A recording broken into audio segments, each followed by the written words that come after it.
చింటూని school దగ్గర దింపడానికి వచ్చి సత్యానికి అడ్డంగా దొరికిపోయిన రోహిణి. చింటూ నీతో అసలు ఎందుకున్నాడు అని చెప్పేసి బాలు వాళ్ళు అడగడంతో షాక్లో రోహిణి, మావయ్య నన్ను క్షమించండి అని బతిమలాడుతున్న రోహిణి. అసలు ఇదంతా ఎలా జరగబోతుందో తెలుసుకోవాలనుకుంటే ఇప్పుడే మా ఛానల్ తప్పకుండా సబ్స్క్రైబ్ చేసుకుని మా వీడియోని ఒక లైక్ చేయండి. పక్కనే ఉన్న గంట సింబల్ మీద క్లిక్ చేసి నోటిఫికేషన్స్ ఆల్లో పెట్టుకోండి. అప్పుడే ఏమేమి చేసే వీడియోలు మీకు రోజు వస్తుంటాయి. ఇక సత్యం అయితే ఇంటికి వచ్చేస్తాడు జాబ్ రావడంతో. రే నాకు జాబ్ వచ్చిందిరా అని చెప్పేసి ఇక సత్యం అయితే ఇంటికి వచ్చి చెప్తుంటే, అవునా నాన్న, కానీ ఎందుకు నాన్న, వద్దంటే మాట వినవేంటి నాన్న నువ్వు అని చెప్పేసి ఇక బాలు అడుగుతుంటే, రే తప్పేముందిరా, చేస్తే తప్పేముంది చెప్పు, నువ్వు అంతలా ఫీల్ అవ్వాల్సిన అవసరం లేదు, నీకంటూ కొంచెం సాయం చేద్దామని నా మనసుకు కనిపిస్తుంది. తండ్రిగా నువ్వు నాకు వెళ్ళొద్దని చెప్తే ఎందుకు నాన్న వెళ్తున్నావు రే, నా కొడుకు రా, నువ్వు నాకు చాలా చేశావు, నేను నీకు రివర్స్లో ఏమీ చేయకపోతే ఎలాగా అని సత్యం అంటుంటే, అలా కాదు నాన్న, ఏం కాదురా, ఏం పర్లేదు, జన్మనిస్తే మాత్రం ఇంతలాగా నువ్వు నాకు ఇన్ని సహాయాలు చేస్తుంటే నేను చూస్తూ ఊరుకుంటాను అనుకుంటున్నావా? నువ్వు నా కొడుకువి, నా ప్రాణం కన్నా ఎక్కువరా నువ్వు. వీళ్ళిద్దరూ ఎలా ఆలోచిస్తారో నాకు తెలియదు, కానీ నువ్వు ఎలా ఆలోచిస్తావో నాకు బాగా తెలుసు. నువ్వు అంటే నాకు చాలా ఇష్టం రా, అందుకని నీ అప్పుల్లో సగభాగం నేను కూడా పంచుకుందాం అనుకుంటున్నాను మీనాలాగా. తప్పేముందిరా, చెప్పరా, నువ్వే చెప్పమ్మా మీనా, నువ్వన్నా చెప్పు అని ఇక సత్యం అంటుంటే, అది కాదు మావయ్య, ఈ వయసులో మీకు టెన్షన్స్ అన్నీ ఎందుకు, డబ్బుల విషయం గురించి కష్టపడడం ఎందుకు అని వద్దంటున్నారు ఈయన, అంతే మావయ్య అని మీనా అంటుంటే, వాడు ఏమనుకున్నా పర్లేదమ్మా, నాకు మాత్రం వాడంటే నాకు చాలా గౌరవం ఉంది, ఇష్టం ఉంది, వీడు చేసే పనులు నాకు చాలా ఇష్టం. వీడు ఇప్పుడు ఇంతలా కష్టపడి అప్పులు తీరుస్తూ నెలకి ఇంతలా వడ్డీలు కడుతూ ఉంటే నేను చూస్తూ ఎలా ఊరుకుంటాను అనుకున్నావు? వాడు అంత కష్టపడుతుంటే నేను ఎలా ఊరుకుంటాను? వీళ్ళకిలాగా వాళ్ళ అమ్మకిలాగా నాకు వీడి మీద ప్రేమ లేదనుకుంటున్నావా? వీళ్ళిద్దరికన్నా నాకు తెలిసి వీడే ఎక్కువ కష్టపడిన జీవి. చిన్నప్పటి నుంచి వీడు చాలా కష్టపడ్డాడు. మనోజ్ గారిలాగా ఎప్పుడూ అలా బద్దకిస్తులా లేడు, ఎవరో వీడిని అలా చూసుకోలేదు, చిన్నప్పటి నుంచి కష్టంతోనే పెరిగాడు. అలాంటిది వీడు ఇప్పుడు ఇలా చేస్తాడని చెప్పేసి నేను ఇలా కష్టపడుతుంటే నేను చూస్తూ ఊరుకోలేనమ్మా, అందుకే జాయిన్ అయ్యాను స్కూల్లో, ఇప్పుడు ఇంకా మీరేం మాట్లాడడానికి వీం లేదు అని చెప్పేసి సత్యం అంటుంటే, అయ్యో మావయ్య ఇంక చాలు వద్దమ్మా అని చెప్పేసి ఇక సత్యం అంటాడు. సరే మీనా, నాన్న ఇంక పట్టుదల పట్టారంటే వదలడం తెలుసు కదా, ఇక వదిలే, మనమే చూసుకుందాంలే, నాన్నని వెళ్ళనివ్వకుండా ఆపేద్దాం సరేనా అని చెప్పేసి ఇక బాలు అంటుంటే, సరే సరే ఏదో ఒకటి చేద్దాంలే అని చెప్పేసి ఇక మీనా అంటుంది, మీరేం చేసినా నేను మానను, మీరు చూసుకోండి జాగ్రత్తగా, నేను నీ అప్పులు తీసడానికి నా వంతున సాయం నేను చేస్తాను అని చెప్పేసి ఇక సత్యం అంటుంటే, సరే నాన్న, ఇక నేను ఆపలేం కదా, నీ ఇష్టం వెళ్ళు, కానీ కష్టపడకు సరేనా? సాయంత్రం ఒకవేళ నీకు ఏమో దొరకపోయినా నువ్వు ఆటోలో రాకు, నాకు ఫోన్ చేయి, నేను వచ్చి తీసుకొస్తాను ఇంటికి, సరేనా నాన్న అని ఇక బాలు అంటుంటే, సరేనరా అని సత్యం అయితే లోపలికి వెళ్ళిపోతాడు. ఇక ఆ ప్రేమ చూసి ప్రభావతి అయితే కుళ్ళుకుంటుంది. వీడు వీళ్ళ నాన్న మీద ఇంత ప్రేమ చూపిస్తున్నాడు, మనోజ్ గడు నా మీద ఒక్కసారి కూడా ప్రేమ చూపించలేదు, ఏంటో వీడు చిన్నప్పుడు తప్పు చేయకపోయి ఉంటే నా ముద్దుల కొడుకుగా వీడే ఉండేవాడేమో. సర్లే ఇంకేం చేస్తామో, వీడు తప్పు చేశాక ఇక వాడితో మాట్లాడడం మానేశాక ఇలాంటివి ఏం చేయకూడదులే అని చెప్పేసి ఇక ప్రభావతి అయితే మనసులో అనుకుని అక్కడి నుంచి వెళ్ళిపోతుంది. ఏవండి, మావయ్య గారు ఈ వయసులో పనిచేయడం అవసరం అంటారా అని మీనా అడుగుతుంటే, చెప్పాం కదా మీనా, మన సాయశక్తులు అని చెప్పాము, అయినా ఆయన మాట వినకపోతే ఏం చేస్తాం చెప్పు, అయినా వారానికి ఒక్కరోజు అంట కదా, నువ్వేం కంగారు పడాల్సిన అవసరం లేదులే, బుధవారం రమ్మన్నారంట కదా నాన్నని, కాబట్టి మనం పెద్ద నాన్నని ఏమి స్ట్రెస్ చేయాల్సిన అవసరం లేదు సరేనా అని చెప్పేసి ఇక బాలు అంటుంటే, సరేనండి, మావయ్య గారిని ఎక్కువ టెన్షన్ పడొద్దని చెప్పండి చాలు, ఆయన మళ్ళీ ఎక్కువ స్ట్రెస్ తీసుకుంటే అసలుకే 2 times హార్ట్ అటాక్ వచ్చింది ఆయనకి, అందుకని కొంచెం జాగ్రత్తగా ఉండమని చెప్పండి అని ఇక మీనా చెప్తుంది. నేను చెప్తానులే మీనా, స్కూల్లో కూడా ఇన్ఫార్మ్ చేస్తాను, ఇంకో రంగారావు మావయ్యకి కూడా చెప్తానులే నేను అని చెప్పేసి ఇక బాలు చెప్పడంతో, సరే నేను వెళ్తే వంట చేసుకుంటాను అనిక మీనా వెళ్తే వెళ్ళి వంట చేస్తూ ఉంటుంది.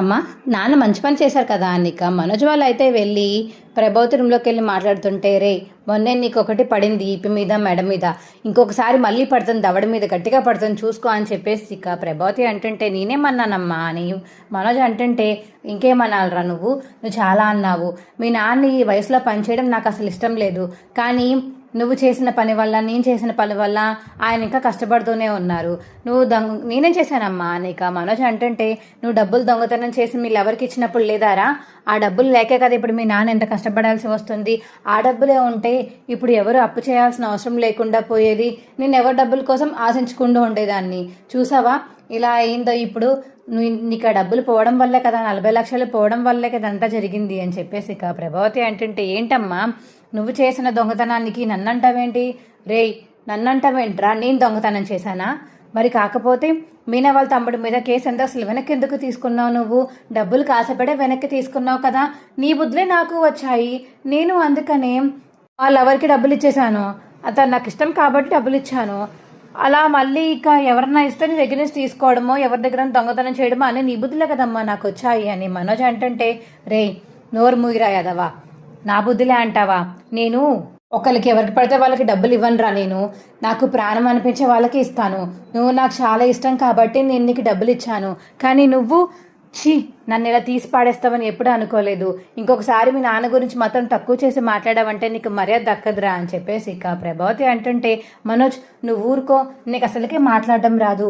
అత్తయ్య తప్పుగా అనుకోకండి, మనోజ్ ఏంటంటే మావయ్య అలా ఖాళీగా ఉండడం ఎందుకులే, ఇలా పని చేసుకుంటే సరిపోతుంది కదా, నా మావయ్య గారికి కూడా టైంపాస్ అవుతుందని అదే ఉద్దేశంతోనే అన్నాడండి అని చెప్పేసి ఇక రోహిణి అంటుంటే, రోహిణి వాడికైతే తెలియదు కాబట్టి అనుకోవచ్చు, నువ్వు వాడికి సపోర్ట్ చేస్తూ మాట్లాడకమ్మా, ప్రతిదీ సపోర్ట్ చేస్తుంటే వాడికి ఏమీ తెలియకుండా పోతుంది, అసలు ఎలా తయారయ్యాడో చూసావా అని చెప్పేసి ఇక ప్రభావతి అంటుంటే, అత్తయ్య నేను చూసుకుంటాను, మనోజ్కి మాట్లాడడం రాదు, ఇంకా ఏం చెప్పలేం మనం, కాబట్టి నేను చూసుకుంటాను అత్తయ్య అని చెప్పేసి ఇక రోహిణి అంటుంది. సరే అమ్మా నువ్వే చూసుకో, వీడిని కానీ వాళ్ళ నాన్న దగ్గరికి తీసుకెళ్ళి ఇలా బాగేలా చేయకు, బాలుగాడు విన్నాడంటే వచ్చి ఒకటి పీకుతాడు, అర్థమవుతుందా? జాగ్రత్తగా ఉండమని చెప్పు, వీడిని కూడా అక్కడికి వెళ్ళి ఏం వాకుండా సైలెంట్గా ఉండమని చెప్పు, వాళ్ళ నాన్నగారు కనిపిస్తే మళ్ళీ సిగ్గు లేకుండా తమ్ముడి చేతిలో దెబ్బలు తింటాడు అని ప్రభావతి అంటుంటే, అని ఇక మనోజ్ అయితే అలా కూర్చుని ఉంటాడు.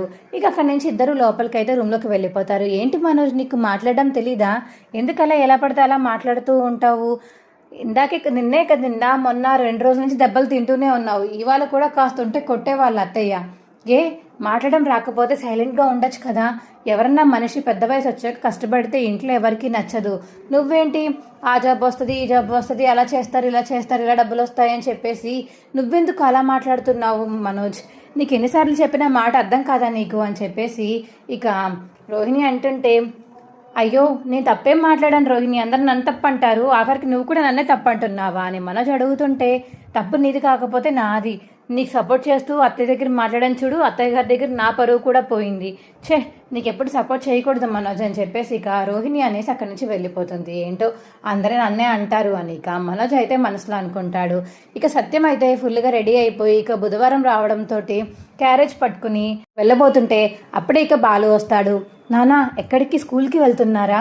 అవునరా ఇవాళే బుధవారం, వారం ఒకసారే కదరా, ఎందుకురా మొహం అలా పెడతావని సత్యం అడుగుతుంటే, అది కాదు నాన్న, నువ్వు వెళ్ళడం నాకు అస్సలు ఇష్టం లేదు, ఈ వయసులో కష్టపడడం ఇంకా ఇష్టం లేదు, కానీ నేను చెప్తున్నా నువ్వు మాట వినడం లేదు కదా.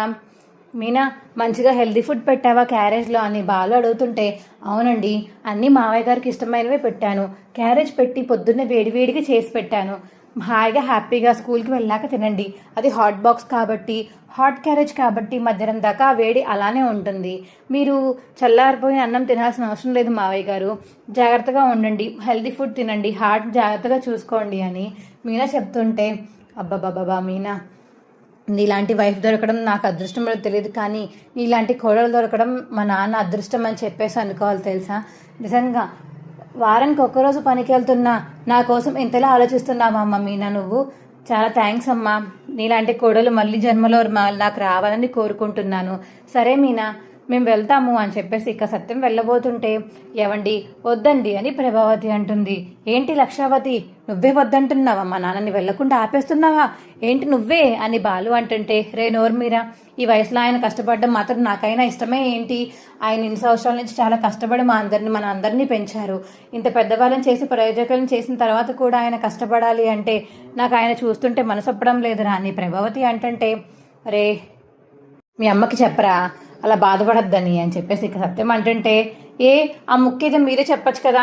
నేను చెప్పలేను ప్రభా, నేను చెప్తే మళ్ళీ నాకు బాధ వస్తుంది, అందుకని సరే ఏం బాధపడకు, ఏమి వారం మొత్తం కష్టపడట్లేదు కదా నేను, ఇవాళ ఒక్కరోజే వారానికి ఒక్కరోజే అని చెప్పాడు ఆయన, ఇప్పుడు ఎందుకని అంత టెన్షన్ పడిపోతున్నారు, నన్ను వెళ్ళనివ్వండి అని చెప్పేసి ఇక ఆనందంగా పంపండి అని సత్యం అంటుంటే, సరేనా అన్నదా నేను తీసుకువెళ్తాను స్కూల్ దగ్గరికి అని ఇక బాలు అయితే తీసుకువెళ్ళబోతుంటే, రే నీకెందుకు రాష్ట్రమ్మా, ఏమీ అవసరం లేదు అని చెప్పేసి ఇక సత్యం అంటాడు, నాన్న ఈ పనన్నా నన్ను చేయనివ్వు, వారానికి ఒకసారి కాబట్టి నేనైనా తీసుకెళ్ళి స్కూల్ దగ్గర దింపుతాను, సాయంత్రం ఒకవేళ కుదిరితే నేనే వచ్చి ఇంటి దగ్గర తీసుకొస్తాను, ప్లీజ్ నాన్న ఇది మాత్రం కాదనకు, వెళ్ళొద్దు అంటే ఎలాగో నా మాట నువ్వు వినడం లేదు, కనీసం ఇదైనా నా మాట విన్నా అన్న అని చెప్పేసి ఇక బాలు అంటాడు. సరేరా అయితే పద కార్తీ ఎక్కుతాను అని చెప్పేసి ఇంక ఇంట్లో వాళ్ళందరికీ బాయ్ చెప్పేసి కార్ అయితే ఎక్కుతాడు సత్యం. అమ్మయ్య ఇక్కడ పని అయిపోయింది. ఇప్పుడు నేను చింటుగాడి దగ్గరికి వెళ్ళి స్కూల్లో తీసుకెళ్ళి జాయిన్ చేయాలి. అసలుకి ఫస్ట్ డే కదా, మనం తీసుకెళ్ళి జాయిన్ చేయాలి అని చెప్పేసి ఇక రోహిణి మనసులో అనుకుని రోహిణి కూడా ఇక ప్రభావతికి అత్తయ్య నేను కూడా వెళ్తున్నాను, పార్లర్కి టైం అయిందని రోహిణి కూడా ఇక్కడి నుంచి వెళ్ళిపోతుంది. ఏంటి రోహిణి అప్పుడే వెళ్ళిపోతున్నావేంటి? కొంచెం ఇవాళ అర్జెంట్ పని ఉంది అత్తయ్య, తర్వాత మాట్లాడతాను మీతోటి అని ఇంకా అక్కడి నుంచి వెళ్ళిపోతుంది రోహిణి అయితే. అమ్మ చింటూ రెడీ చేసేసావా అని ఇక రోహిణి అయితే ఇంటికి వెళ్ళి అడిగేసరికి రెడీగా ఉన్నాడే, ఇదిగో తీసుకువెళ్ళు, బ్యాగ్ అన్ని సర్దేశాను, తీసుకువెళ్ళు అని చెప్పేసి ఇక సుగుణం అంటుంటే సరే అమ్మా, అసలుకి ఇవాళ ఫస్ట్ డే కదా, వీళ్ళు లేట్ అవ్వకూడదు అందుకనే చూసుకుంటున్నాను అని చెప్పేసి రోహిణి అంటుంటే సరే సరే అందుకే కొంచెం త్వరగా వచ్చావని నాకు అర్థమైందిలే, ఇంకా వీడి స్కూల్కి టైం ఉంది, నువ్వేం కంగారు పడకుండా మెల్లగా స్కూల్కి తీసుకువెళ్ళు అని చెప్పి సుగుణం అనడంతో ఇక చింటూని అయితే స్కూల్కి తీసుకువెళ్తుంది రోహిణి. ఇక స్కూల్ అయితే ఆటోలో ఎక్కి వెళ్తారు. ఇక బాలు అయితే సత్యంని అక్కడే దింపేసి ఇక సత్యంతో మాట్లాడుతూ ఉంటాడు. నాన్న ప్లీజ్ నాన్న, నీకేమన్నా ఎక్కువ స్ట్రెస్ కింద అనిపించినా, గుండెలు నొప్పి కింద అనిపించినా వెంటనే నాకు చెప్పు సరేనా? అబ్బా బాలు వదిలేరా, ఎన్నిసార్లు చెప్పాను అంత వీక్ గుండె కాదని మీ నాన్నది, ఇన్ని సంవత్సరాలు తట్టుకున్నాను మీ అమ్మని నేను, మీ అమ్మ చేసిన మోసాలని మొత్తం నా గుండె తట్టుకోగలిగింది, అలాంటిది నీ కోసం ఇంత ప్రేమగా చేస్తున్న ఉద్యోగం తట్టుకోలేనా నేను, ఎందుకు అలా మాట్లాడతావు వాళ్ళు, ఏం భయపడకని చెప్తుంటే మాట వినవేంటి నువ్వు అనిక సత్యం అనేసరికి సరే సరే నాన్న ఇంకేం మాట్లాడను అనిక సత్యం మరియు బాలు మాట్లాడుకుంటుంటే అప్పుడే ఇక రోహిణి అయితే చింటూని తీసుకుని ఆటోలోంచి దిగి స్కూల్లోకి వస్తుంది. ఇక చింటూని అయితే చూసిన సత్యం అయితే ఆ చింటూ కదరా అని సత్యం అడిగేసరికి అవును నాన్న చింటూనే అని చెప్పేసి బాలు అంటాడు. ఏంట్రా ఇది, తనెందుకు తీసుకొస్తుంది, రోహిణి ఎందుకు తీసుకొస్తుంది ఇక్కడికి, పార్లర్కి వెళ్తానని చెప్పినట్టుంది పొద్దున్న మీ అమ్మతోటి, సడన్గా ఇక్కడికి ఎందుకు వచ్చింది, రే ఒకసారి ఆపనా అని సత్యం అడిగేసరికి ఆపనా, నేనే ఆపుతాను నువ్వు అవ్వకపోతే అని ఇక పార్లర్ అమ్మా అని పిలుస్తాడు బాలు అయితే. ఇక చింటూని పట్టుకుని లోపలికి వస్తున్న రోహిణి అయితే ఒక్కసారిగా చూసి షాక్ అయిపోతుంది. ఏంటి వీళ్ళున్నారేంటి ఇక్కడ, అంటే మావే ఇదే స్కూలా, అయిపోయింది నా పని అయిపోయింది, అడ్డంగా బుక్ అయిపోయాను అని మనసులో అనుకుంటుంది ఇక రోహిణి అయితే. రే చింటూ నువ్వెందుకురా ఈవిడితో వస్తున్నావు, అసలు నువ్వెందుకు వస్తున్నావు పార్లమ్మ, వీళ్ళు ఎక్కడున్నారో నాకు కూడా తెలీదు, అలాంటిది నీకెలా తెలుసు, నేను కాల్ చేస్తే ఇల్లు మా అత్త మారిపోయారు, ఇక్కడి నుంచి లేరు అని చెప్పేసి ఏదేదో కహానీలు చెప్పింది ఆవిడ, వాళ్ళ కూతురు చెప్పొద్దని చెప్పిందని కూడా చెప్పారు, అంటే వాళ్ళ కూతురు నువ్వైనా ఏంటి కొంపతీసి అని ఇక బాలు అడిగేసరికి చచ్చా వాళ్ళ కూతురు నేనెందుకు అవుతాను బాలు, దారిలో కనిపించాడు, ఆటోలో నాతో పాటు కూర్చున్నాడు, ఇక్కడే కదా స్కూల్, పాపం పిల్లవాడిని దింపేద్దామని దింపడానికి తీసుకొచ్చాను అంతే అనిక రోహిణి చెప్పడంతో అవునా అంతేనా, నిజం చెప్పు అబద్ధాలు ఆడకు అని చెప్పేసి ఇక బాలు అడిగేసరికి నిజం బాలు, అబద్ధం చెప్పాల్సిన అవసరం నాకేంటి, కావాలంటే చింటూని అడుగు అనిక చింటూని అడగమంటుంది రోహిణి. అవును ఈవిడ నాకు ఆటోలో కనిపించారు, స్కూల్ దగ్గర దింపుతాను అన్నారు, నాకు తోడుగా వస్తా అన్నారు, అందుకనే రమ్మన్నాను, నాకు కొంచెం భయం, ఫస్ట్ డే కదా స్కూల్, మా బామ్మేమో రాలేదు, అందుకని నేను ఈవెన్ రమ్మని పిలిచాను అంతే అంకుల్ అని చింటూ చెప్పడంతో అమ్మయ్య బతికించవరా బాబు చింటూ అని మనసులో అనుకుంటుంది రోహిణి. అయ్యయ్యో మరి మీ మా అమ్మ ఎందుకు రాలేదురా, అయినా రోహిణి తీసుకొచ్చింది, సరే ఆటోలో కలిసామంటున్నారు, కానీ ఇటుపక్క నీకేం పని ఉంది పార్లరమ్మా, నీకు పార్లర్ అటు సైడ్ కదా అని వాళ్ళు అడిగేసరికి నాకు క్లయింట్ ఉన్నారులే బాలు, క్లయింట్ దగ్గరికి వెళ్ళడానికి వచ్చాను అంతే. అవునా నీకు వీళ్ళంటే ఇష్టం ఉండదు కదా, అయినా సరే వీడిని స్కూల్లో దింపుతున్నావంటే నీళ్ళ మార్పు వచ్చే ఉంది అని చెప్పేసి బాలు అంటుంటే అవునవును అని చెప్పేసి ఇక రోహిణి అయితే టెన్షన్గా మాట్లాడుతూ ఉంటుంది. అప్పుడే ఒక టీచర్ వచ్చి నిన్నే కదండి బాబుని మీరు స్కూల్లో జాయిన్ చేశారు అని వచ్చి అడిగేసరికి అని చెప్పేసి ఒక్కసారిగా షాక్ అయిపోతుంది రోహిణి అయితే. అవునండి వీళ్ళ బామ్మగారు వచ్చారు, వీళ్ళ బామ్మగారు వచ్చారు అని కవర్ చేస్తుంది ఇక రోహిణి అయితే. అదేంటి మీరు ఆవిడ తను ముగ్గురు వచ్చారు కదా అని టీచర్ అడిగేసి ఇక సర్లే నేను తప్పుగా గుర్తుపట్టుంటానని అక్కడి నుంచి వెళ్ళిపోతుంది ఇక టీచర్. ఏంటి పాదరమ్మ నువ్వెందుకు వచ్చావు, అయినా నువ్వెందుకు వస్తావు ఇక్కడికి అని ఇక బాలు అడిగేసరికి అది నేను రాలేదు, టీచర్ తప్పుగా గుర్తుపెట్టుకున్నట్టుంది, వాళ్ళ బామ్మగారు వీడు నిన్న వచ్చారంట, ఈ వాళ్ళు నన్ను చూసి నేను కూడా వచ్చానేమో అనుకుంటున్నట్టుంది వాళ్ళు, నువ్వేమీ కంగారు పడకు అర్థమైందా, నువ్వు లోపలికి వెళ్ళి చింటూ అని చెప్పేసి ఇక లోపలికైతే పంపిస్తుంది చింటూని రోహిణి. సరే మావయ్య బాలు నేను వెళ్తాను అని అక్కడి నుంచి ఇక రోహిణి వెళ్ళిపోతుంది. ఇదేదో తేడాగా ఉంది, రోహిణి ఏదో దాస్తుంది, కావాలని అబద్ధాలు ఆడుతుంది, ఏదో ఖచ్చితంగా దాస్తుంది, తెలుసుకోవాలి దీని మాటలు చాలా వెరైటీగా మాట్లాడుతుంది. చింటూ కూడా కావాలని ఏదో అబద్ధాలు చెప్పాలి అన్నట్టు చెప్తున్నాడు. చింటూ మొహంలో అబద్ధం చెప్తున్నట్టు నాకు ఈజీగా కనిపించేస్తుంది. అలాగే పాలరమ్మ కూడా అబద్ధం చెప్తుందని నాకు ఈజీగా తెలిసిపోతుంది. ఏంటిది, ఏం చేస్తున్నారు వీళ్ళు అని చెప్పేసి ఇక మనసులో అయితే బాలు అయితే అనుకుంటాడు, రే నీకేమో తేడాగా ఉందా అని సత్యం అడిగేసరికి, అవును నాన్న, నాకు కొంచెం తేడాగానే ఉంది. అసలు పార్లరమ్మ చింటూని ఇక్కడికి తీసుకురావడం ఏంటి, చింటూ వాళ్ళు అసలు ఇక్కడ ఉండట్లేదు కదా, అసలు చింటూ ఈ స్కూల్లో జాయిన్ అవ్వడం ఏంటి, నేను ఈ కంగారులో పార్లరమ్మని చింటూతో చూసి ఇవన్నీ అడగడమే మర్చిపోయాను. చింటూని ఒకసారి ఇవన్నీ కనుక్కోవాలి, అసలు వీళ్ళు ఎక్కడుంటున్నారో, ఏం చేస్తున్నారో, ఎందుకని ఇల్లు మొత్తం ఊరు మొత్తం వదిలేసి వచ్చేసారో అన్నీ తెలుసుకోవాలి. కావాలని పార్లరమ్మ ఇక్కడికి ఎందుకు తీసుకొచ్చింది, పార్లరమ్మకి చింటూకి, చింటూ వాళ్ళ అమ్మకి సంబంధం ఏంటి, ఇవన్నీ తెలుసుకుంటాను నాన్న అని చెప్పేసి ఇక బాలు అంటుంటే, సరేరా ఆ లేనిపోనివన్నీ తల్లో పెట్టుకోకు, ముందు మీనా గురించి అప్పులాలు తీర్చేలా వాటి గురించి ఆలోచించు అని సత్యం వెళ్ళిపోతాడు. ఏంటి పార్లరమ్మ డౌట్గా ఉంది నాకు, నిజంగా చింటూ తనకి చుట్టాలు అవుతారా, పార్లరమ్మ మలేషియాలో పెరిగింది కదా, కానీ ఎందుకని ఇక్కడే పెరిగిన దానిలా కనిపిస్తుంది నాకు. చింటూ కూడా వాళ్ళ అమ్మతో ఉన్నట్టు చాలా క్లోజ్గా ఉన్నాడు పార్లరమ్మతోటి. ఆట దిగుతున్నప్పుడు చూశాను, చాలా ప్రేమగా హ్యాపీగా నడుచుకుంటూ వచ్చారు వాళ్ళ స్కూల్లోకి.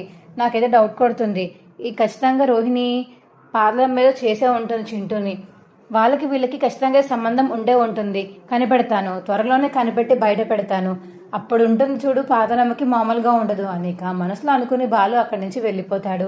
అమ్మో, బాలు నన్ను చూసాడు, బాలు ఖచ్చితంగా డౌట్ వచ్చే ఉంటుంది, ఇప్పుడు ఏం చేయాలి, ఒకవేళ చింటూని కలిసి చింటూ వాళ్ళు ఎక్కడ ఉంటున్నారా అని చెప్పేసి చింటూని అడిగితే, చింటూ ఇల్లు చెప్పేస్తే, అడ్రస్ చెప్పేస్తే, అమ్మో మళ్ళీ రేపటి నుంచి మీనా బాలు ఇద్దరు ఆ ఇంటికి వస్తారు, నా కొడుకుని మా అమ్మని కలవడానికి లేకుండా పోతుంది, దేవుడా నువ్వే కాపాడాలి నన్ను అని చెప్పేసి ఇక మనసులో అయితే దేవుణ్ణి కోరుకుంటుంది రోహిణి. మా వీడియో మీకు ఎలా అనిపించిందో కింద కామెంట్ సెక్షన్లో తెలియచేయండి. మా వీడియో కనుక నచ్చితే మా వీడియోని లైక్ చేసి తప్పకుండా మా ఛానల్ సబ్స్క్రైబ్ చేసుకోండి. పక్కనే ఉన్న గంట సింబల్ మీద క్లిక్ చేసి నోటిఫికేషన్స్ ఆల్లో పెట్టుకోండి. అప్పుడే మేము చేసే వీడియోలు మీకు రోజు వస్తుంటాయి. ఈ వీడియోని చివరి వరకు చూసినందుకు చాలా చాలా ధన్యవాదములు. Bye friends.